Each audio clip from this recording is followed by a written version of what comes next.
security chief. It's on TV.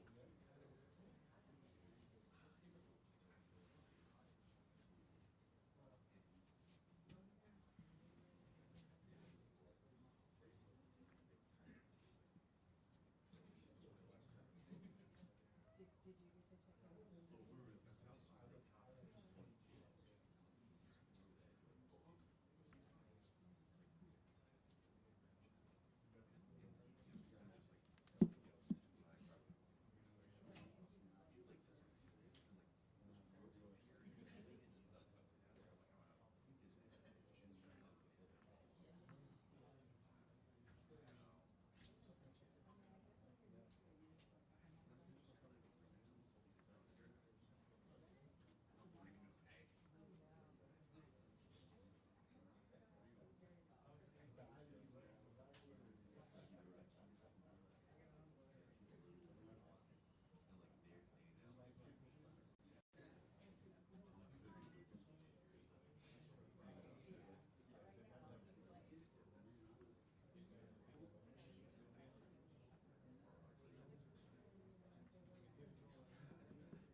I don't know scripts over 5 minutes to edit it. Right. The amount of times I have to do learning from the master here.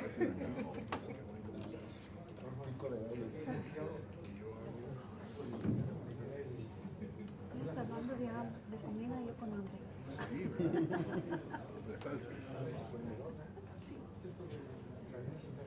It's almost like you're like, yo no tengo, it's like, dude,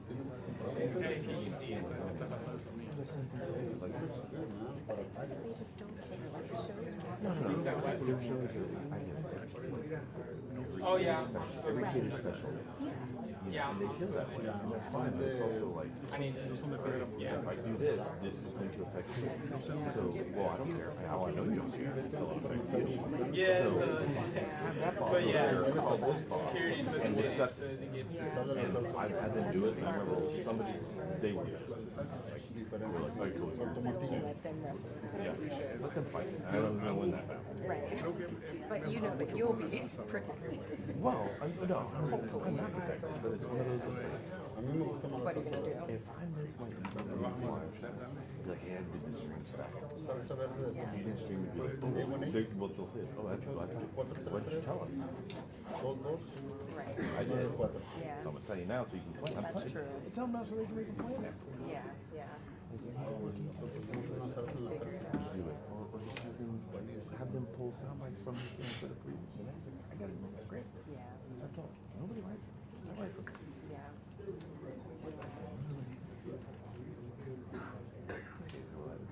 Oh, on the Central Time.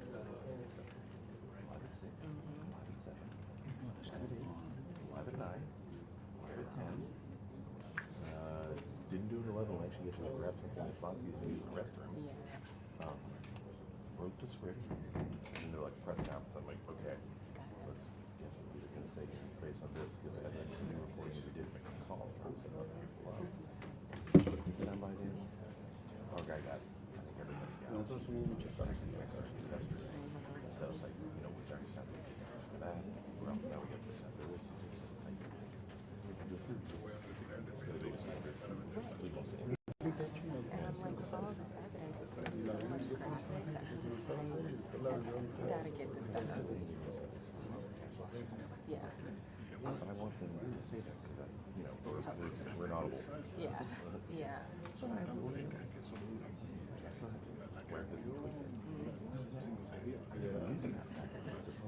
It's 2:26 Eastern Time. It's supposed to be out at 3 o'clock. Hey, I'm going to do this, and then I'm going to voice it. They're like, we'll write it. I'm like, thank you. I'll voice it for you guys. Email it. Give them time to edit it and push it out. But it's like, it's not like I'm... You still gotta have time to do all of that. Well, yeah. Getting dressed in the morning. My clothes on. Then have a cup of coffee. Like, I can't do it all at one time. Yeah. Yeah. You know? And then when they keep calling, I'm always like, I told them before, me talking to you, slow me down. I've got the order, let me get it done. Okay. No. Oh, that's a good one. Well, yeah. If they call them at time. Yeah. Yeah.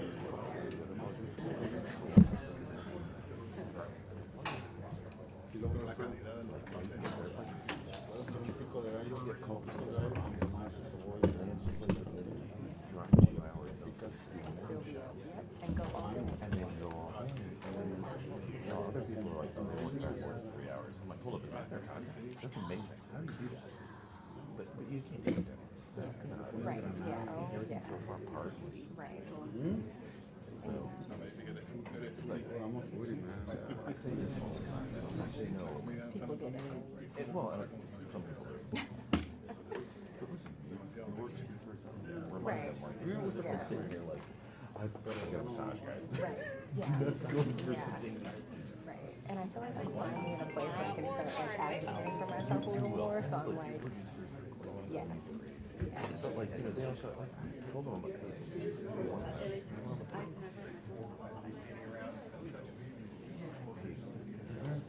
Where were you? Okay. Hey, we're not going to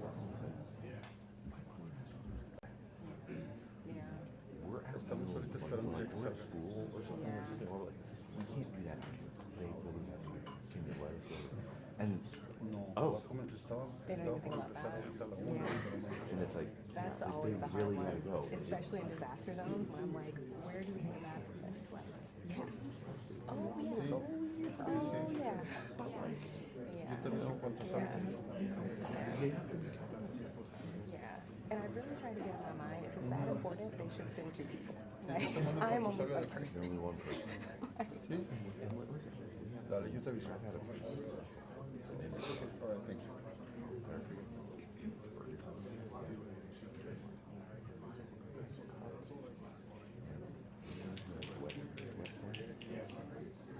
What's that for? Yep. What? You can do that? I'm like, yeah. What do I have to do if I do? I'm like, that's a you question. That's not a me question. You gotta ask yourself that. Oh my. I'm like, Yeah, welcome to. this ain't no hobby. Yeah. Like, this is a job. Like, Seriously. you gotta figure it out. Because no, you're not gonna do it for me. Yeah, so I mean, That's why I'm finally feeling confident in it being like, okay, no, like, yeah.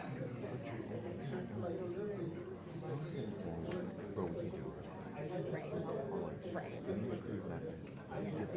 Because it's funny, sometimes I don't focus on my crews come up here.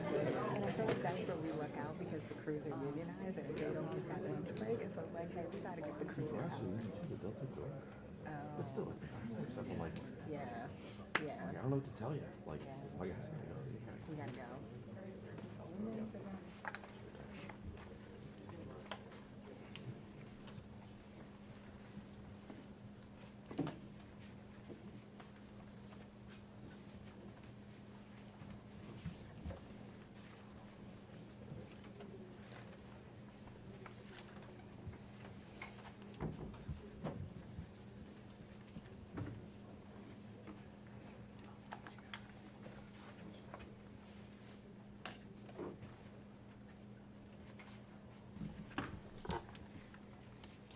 Good afternoon. I'm Catherine Miller. I'm the acting PAO for the U.S. Attorney's Office for the Northern District of Texas, and we welcome you here this afternoon.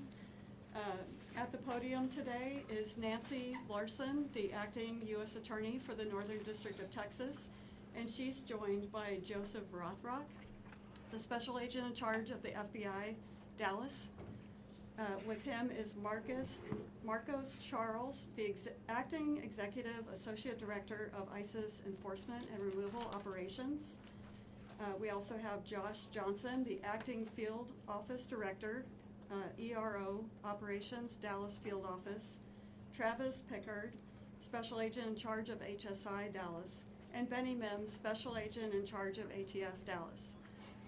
At the back, I will be putting a sign-in sheet for all media, so please, before you leave, add your information so that we have that.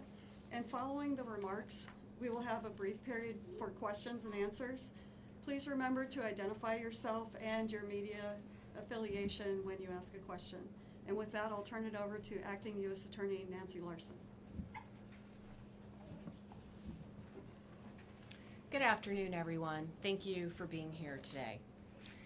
This is the third time in my short 4-month tenure as the acting United States Attorney for this district where we have suffered violent attacks and threats at ICE facilities.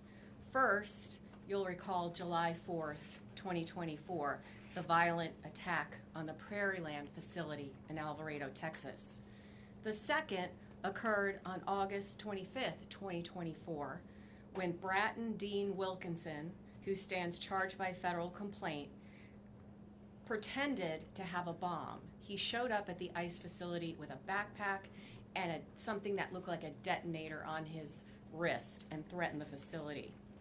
Third, of course, is yesterday's attack, September 24th, 2025, when the Dallas ICE facility was riddled with gunfire, costing the life of one detainee and injuring 2 other detainees critically. Initially, I want to commend the cooperation of the Dallas Police Department, the Dallas County Sheriff's Office, the FBI, the ATF, ICE, and HSI for their swift and decisive response to this crime. Members of these agencies quickly secured the scene and the evidence and worked tirelessly to determine any continuing threat. Due to their efforts, it did not take long to ascertain the identity of the shooter, who was deceased by a self-inflicted gunshot wound, and that he very likely acted alone. His name is Joshua Yan, 29, of Fairview, Texas. Let me just review a very brief summary of the timeline of yesterday's attack.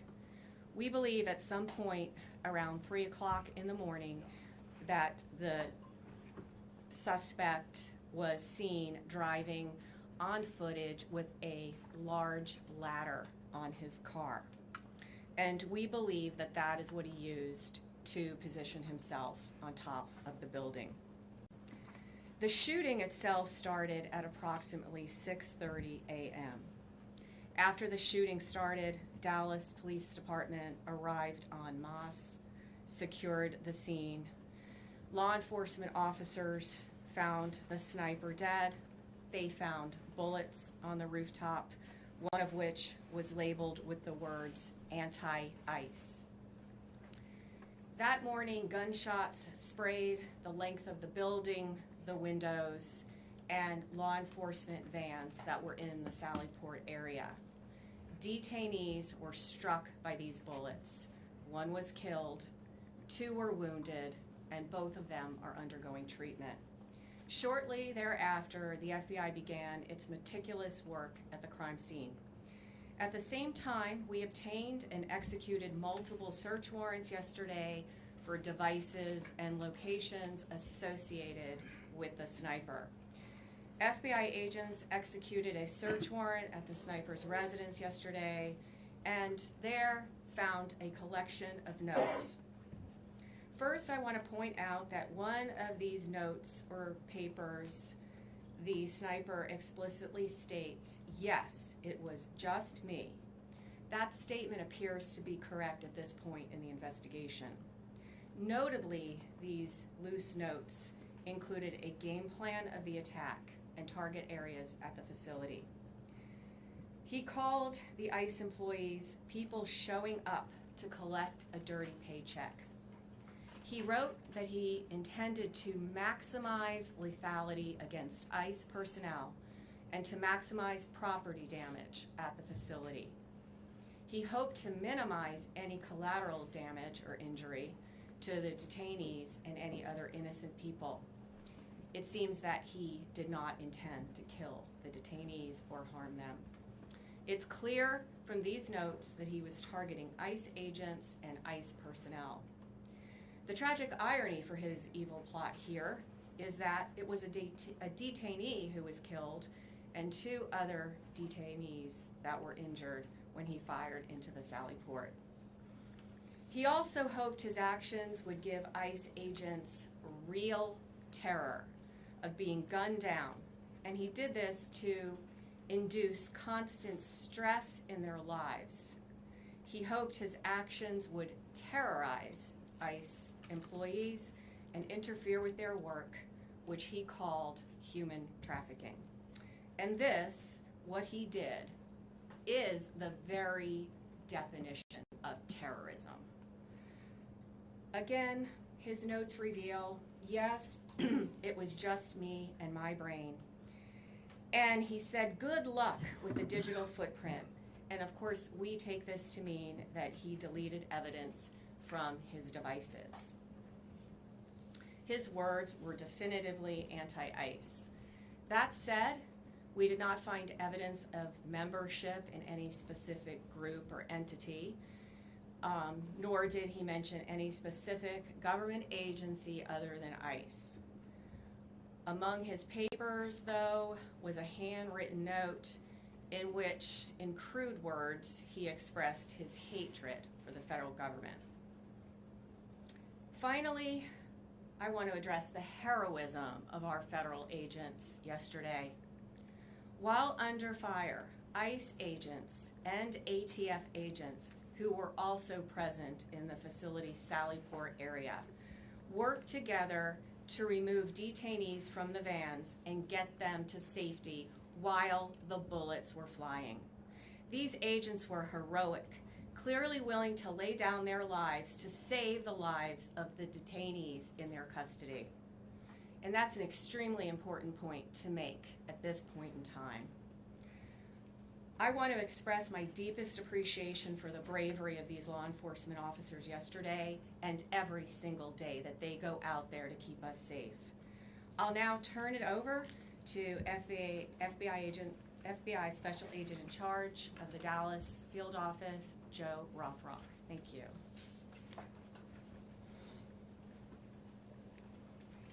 Good afternoon.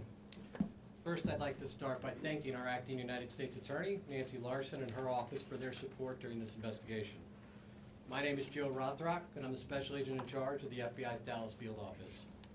Yesterday morning, Joshua Yan carried out a targeted, ambush-style attack on law enforcement. Today, I will provide you with some updates of what we've learned through our investigation to date, to include Yan's own words in his handwritten notes.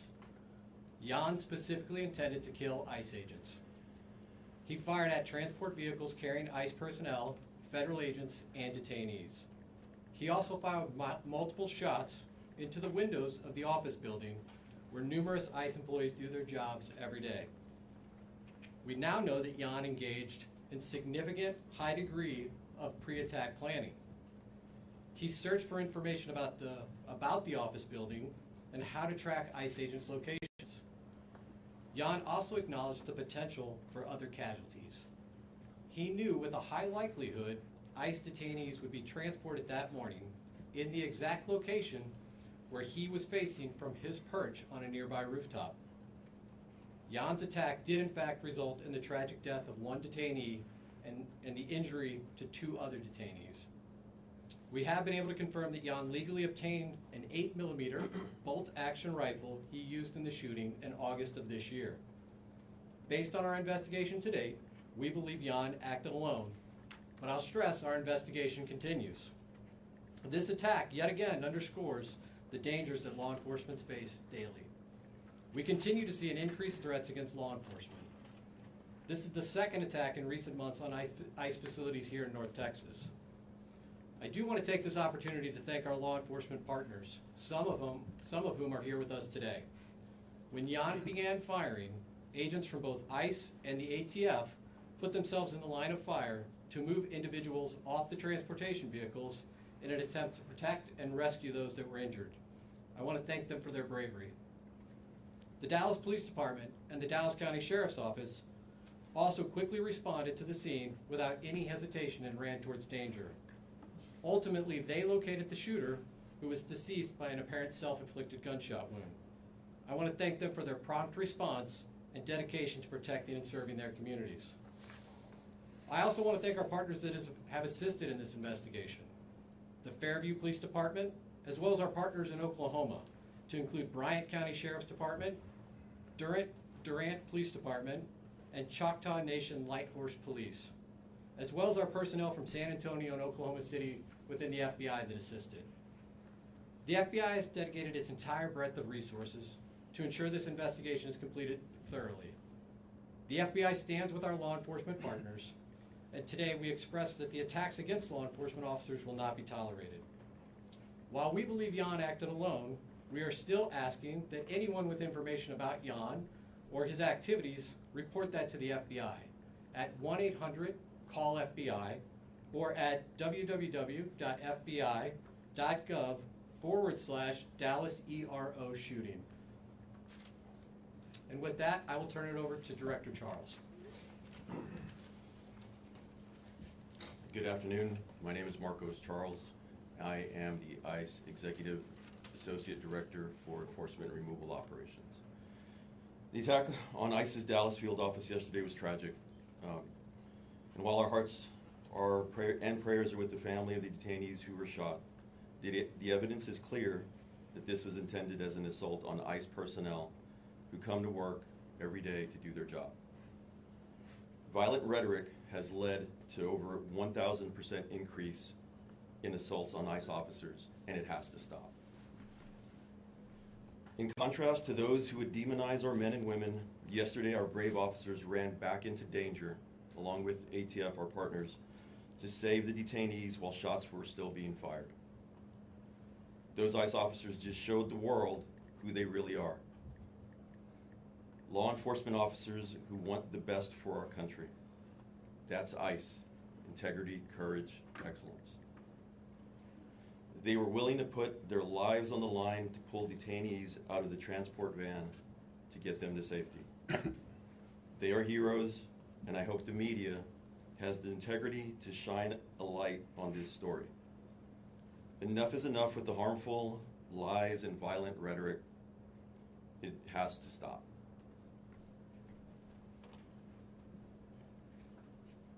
The shooter used the ICE tracking apps. Anyone who creates or distributes these apps that is designed to spot, track, and locate ICE officers are well aware of the dangers that they are exposing to law enforcement. It's a casting call to invite bad actors to attack law enforcement officers. It's no different than giving a hitman the location of their intended target, and this is exactly what we saw happen in Dallas yesterday. The media has been amplifying these apps even as we warned them it would only lead to more attacks on law enforcement. We truly wish we didn't have to say, "I told you so," but here we are. ICE continues to prioritize the safety and security of our personnel, detained aliens, and facilities. We will do everything possible to increase security to counter the increased wave of these lethal attacks. Again, we call on those who foment violence and vilify our law enforcement officers to cease the dangerous rhetoric. We also call on law-abiding Americans everywhere to report any suspicious activity. The individual that was out there yesterday shooting at our agents and our officers was trying to take the lives of law enforcement people doing their job. Instead, he killed a detainee and shot 2 others. That is something that's unacceptable. The rhetoric that's out there on social media, the rhetoric that is being said by some community leaders in other states needs to stop. There's been an increase in violence against ICE agents, not only in Texas and Dallas, but across the country in violent protests. Again, I ask everybody to just stop. Thank you. So we're going to open it up to questions now. So if you have a question, we'll direct it to the appropriate person. You're first up. Sean Murphy with the Associated Press. Can you tell an estimate of how many shots were fired and how he was able to get those off so quickly with the bolt action rifle? Yeah, so I'll answer that at this point again. I'll just remind you, this is an ongoing investigation. The ICE facility, the ICE office, really, it is a business office. This is where business is done on a daily basis by our partners at ICE. That is still an active crime scene. We still have personnel out there. As I mentioned earlier in my remarks, we brought in resources from San Antonio, Oklahoma City, obviously our own FBI resources here in Dallas, as well as folks from our lab, because we are going to do a thorough and exhaustive investigation and make sure that we have a full accounting of all the evidence that's at that scene. Again, those efforts are ongoing at this time. I'm going to go here real quick. Thank you. From WDCA-TV, Dr. Mundo, can you talk to us more about the detainees in the van? Were they transported to Alvarado, Texas, or what happened to them? So you're referring to detainees that were not injured? Correct. And Yeah. if you could give us an update on the ones that are injured, identities, nationalities. So I won't be providing any updates at this time on the identities of the detainees that were injured. ICE has a process from notifications to consulate and to next of kin. That process is ongoing, and so we'll defer to our ICE counterparts at some point to determine when it's the right time to release that information. The other detainees remain safe. They are victims as well of this violent crime, and they are people that we are actively interviewing as part of our investigation. Right here in front. Hey, Matt Kyle, Dallas Morning News. Ms. Larson had referenced anti-government, anti-federal government statements that Mr. Yan had made. Is there any more information y'all can release about what exactly was in those writings? The clearest motivation for this attack are his own words. In his handwritten notes, he says, "I want to cause terror." He doesn't want to just impact the ICE agents and the law enforcement agents that were carrying out that mission yesterday. He wants to impact ICE agents and law enforcement across the country. Again, his words, cause terror for those employees across the country. Over here. Shannon Miller with NBC-DFW. Any indication how long the suspect had been planning this attack? Well, this is, again, as I referenced in my remarks, this is significant pre-planning months in advance. We know that he obtained the firearm in August. We also know that he was looking at a number of DHS facilities and he had downloaded that information. He was looking at the apps, as my counterpart mentioned, to see where ICE agents would be. So this was not something that just occurred yesterday. It came to a conclusion yesterday, but this is something months in the making. Priscilla Thompson with NBC Network News. From what we have heard, this person was not particularly political. Was there anything that you all have found in terms of an inciting incident that led him to commit this attack? Unfortunately, the challenge with these mass casualty incidents is people can be motivated to violence by any number of grievances. In this case, the clearest indication of motivation are his own words. He wanted to cause terror. He wanted to harm ICE personnel. Hilda Duarte, Echo Latino Radio. The deceased shooter, did he have a relation with somebody who had been detained by ICE or mistreated by ICE for him to act this way? Again, the clearest motivations at this point are the harm he wanted to cause to ICE. We're not aware of any specific relationships he had with anybody in detention. But again, our investigation's ongoing. We're going to unturn every stone here, and so that continues. So, Hi, Omar Villafranca with CBS News. Secretary Noem has asked for increased security at ICE facilities across the country. Can you say what is going to be done to harden these facilities to protect agents and detainees? So I cannot say what will be done by our partners at DHS to harden their facilities. What I can say, and I can draw upon just our recent experiences here in North Texas, is we've seen attacks now, 2 ambush styles attacks, where law enforcement was the target of individuals who did significant pre-planning and coordination to set up law enforcement, again, in an ambush style attack. But anything that they physically are going to do for these facilities, since they're still operating, to protect them? There's still no barrier up or anything like that at this facility. I would need to refer to my partners advising that. Yeah, so currently, we're looking at hardening some of our facilities. Also, I don't want to give away any operational security as to how we're going to be doing that. But there are plans? There are plans to harden some of our facilities. Back there. Robbie Owens, CBS News, Texas. Were the Yon family immigrants? Mr. Yan was not an immigrant. He was a United States citizen. He was here legally. I won't be going into the details on anybody other than Mr. Yan at this time. Yeah. You talked a little bit about the ICE agents, or the agents that were there at the location that helped when shots were beginning to fire. Can you give us some more perspective on what the situation was with the detainees that were in the vans? Were they handcuffed? Were they shackled? Why weren't they able to get out of the vehicle by themselves? Again, these were individuals that were detained by law enforcement. There were multiple transport vehicles at the facility at that time. Again, what I would stress at this point is, under gunfire, multiple federal agents, ran into that fire to remove these individuals and to attempt to, render life-saving aid under, the most dire circumstances. So just for clarity, they were restrained. They were being, the individuals in the vans were being restrained. It's a proper procedure for transport.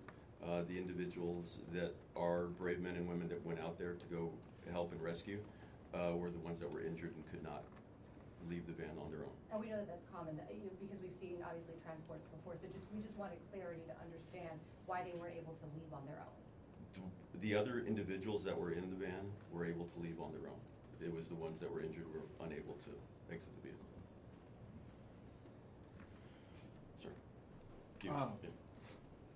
Have you guys gotten any cooperation from the suspect's family and this idea that the anti-government, federal government attitudes, have any family members expressed any signs that we knew that this was happening, or was this just all kept to himself? Teaser. as is common in these investigations of mass casualty incidents, we are going to interview everybody we can identify that might have information about the motivations or who might have information about the pre-planning or who may have assisted in this attack. I won't be outlining every interview we conducted today, but we will be doing a thorough investigation. And again, one of the reasons we ask for additional information for the public is if there are those out there that had contact with Jan, we would like to hear from them, and we would like to gain an understanding of what their relationship was. Is his family cooperative? I won't be going into details about other aspects of the investigation. Luke Clary, WFAA. Can you expand on why you believe that he acted alone here, and can you go into it all, any activity he may have had in online forums or communities that may have influenced his action? So again, the totality of our investigation includes interviews, canvassing areas, collecting surveillance video. We're certainly looking at his digital footprint online as well as digital devices. I'm not going to outline the details from every one of those.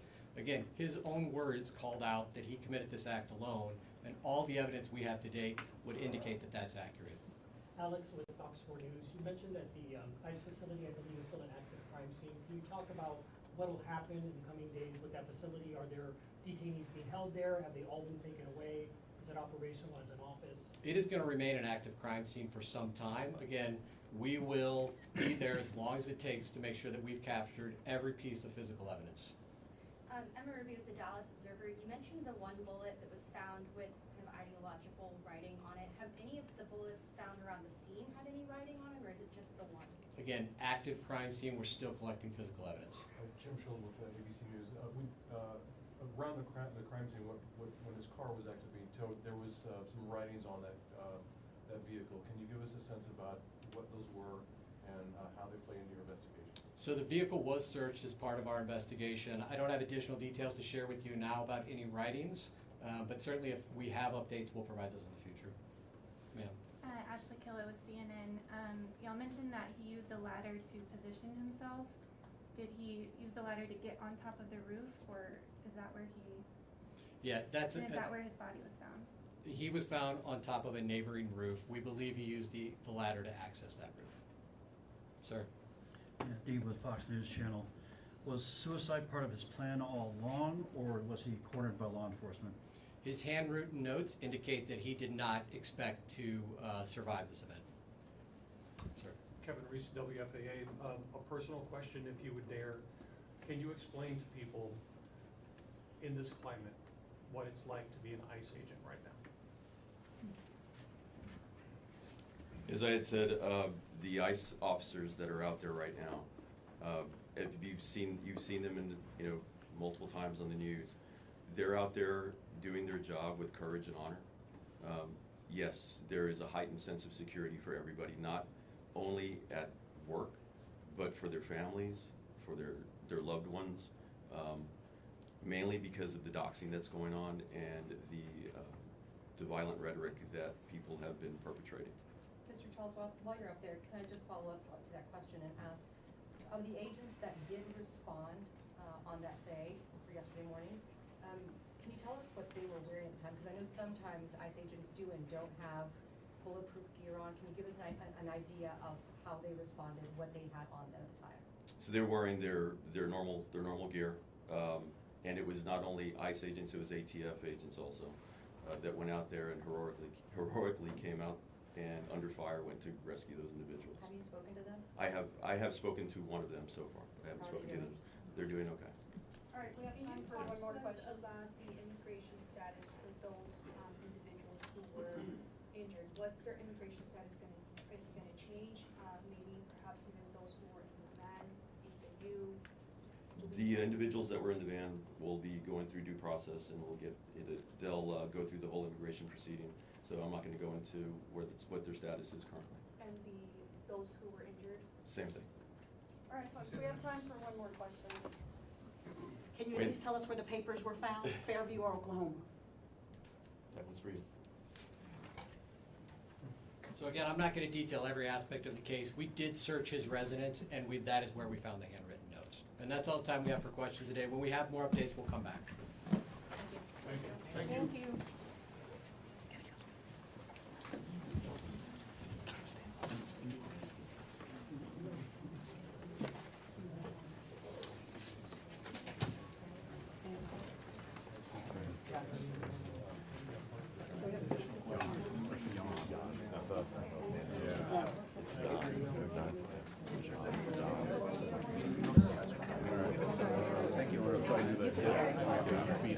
I'm just gonna remind you, I should have put this up before we started, but please sign now.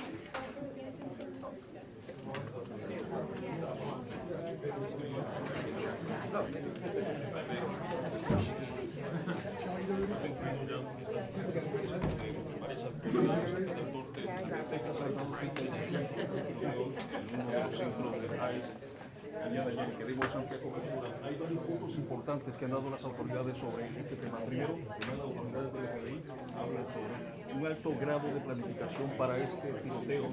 Hicieron un recuento, dijeron que este es uno de 3 ataques que se han dado en los últimos meses en todo Texas y lo que nos lleva a pensar que no se trata de actos planificados. Recordaron, por supuesto, lo que ya sabíamos desde el día de ayer. El tirador ha sido identificado como Joshua Jan, de 29 años de edad, es, dicen, ciudadano de Estados Unidos. Dejaron claro que no es un inmigrante.